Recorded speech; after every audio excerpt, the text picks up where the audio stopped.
I'm Alex Solich. I'm practicing in Stockholm, Sweden at Karolinska University Hospital.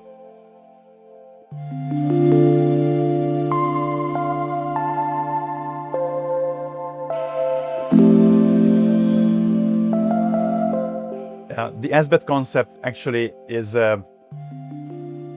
very interesting because catching it in real time in a thrombectomy, it happens, I think, with all of us when we try to aspirate a thrombus and we bag the catheter in a larger vessel, and out of a sudden you see flow in your catheter, and you're catching the thrombus in the syringe or in the aspiration line.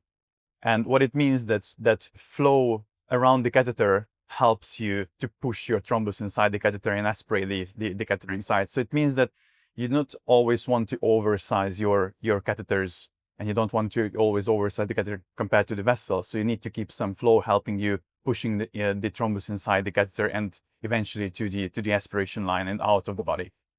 So this understanding and this experience changed our way to do aspiration. And mostly that we are not trying to oversize the catheters. We don't taking the biggest, largest bore catheter to the vessel. So we're looking at the vessel first. We're looking at the angulation of the vessels. We're trying to expect what will be the contact point with the thrombus itself, and then we choose our catheters according to these details. As we know, time is brain, so you would need to limit your time spent in the patient trying to retrieve the thrombus. So what we see in the data is that if you do your procedure fast enough, those patients will have a much better outcome, significantly better outcomes. So it means, and it also mirrors in our data that when you take those patients who in which thrombectomy took no longer than 30 minutes, then the outcomes will be very, very good. And how to reach this is that you prepare yourself for thrombectomy, so you know what you will be facing. You get the best available techniques, you have the best available tools, which you have the most experience with, and you try to get it done in 30-35 minutes, groin to groin time. The EVAS registry is the Swedish Endovascular Acute Stroke Registry, and it's originating back into the 2010s, in early 2010s, and we started to register the first patients in 2013. It basically registers all the thrombectomies done in Sweden with a coverage rate of 99%. So it means each and every hospital with performed thrombectomies in Sweden have its data registered. It's a very granular registry, so we see how many passes did we do, and it's also linked with the National Stroke Registry.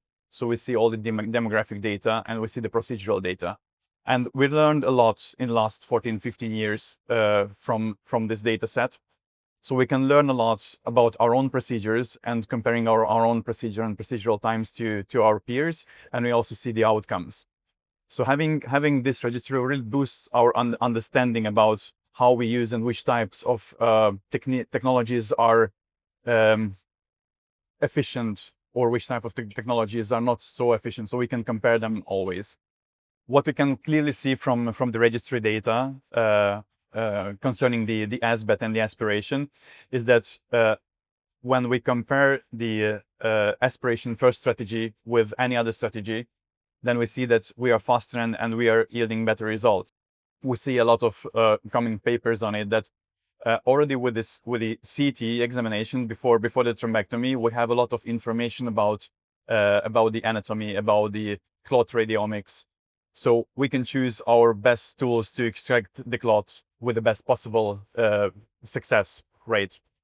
And the SBET is starting with looking into the patient, into the anatomy, and see if the patient is a good candidate for aspiration first thrombectomy. So by doing that, looking at the CT, looking at the angles, looking at the contact angles with the thrombus, how the catheter would behave in this anatomy, we can already predict that would it be a good case for aspiration, or do we need to use a stent retriever device.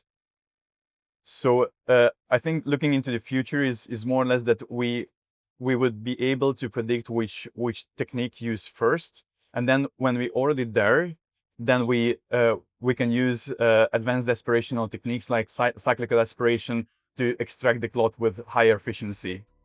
So it comes all together, and the data today gives us a sneak peek into the future that we can choose the right devices, the right technology for the right patient.